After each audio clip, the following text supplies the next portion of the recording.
In Idaho, nearly 99% of public school teachers received proficient or higher ratings in their performance evaluations for the 2024-25 school year.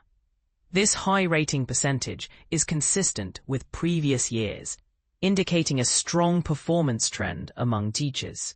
Among 20,327 public school teachers, 98.7% were graded proficient or better, and a majority of the 188 districts and charter schools also rated all their teachers as proficient or better.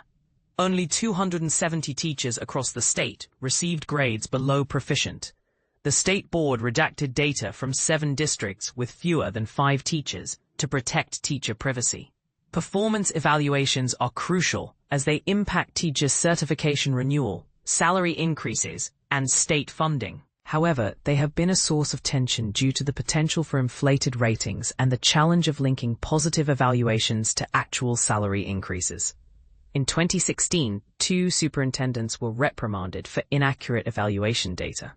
Critics argue that as long as raises are tied to evaluations, ratings may be inflated. Despite these concerns, the high proficiency rates among teachers highlight the overall positive performance of the teaching profession in Idaho.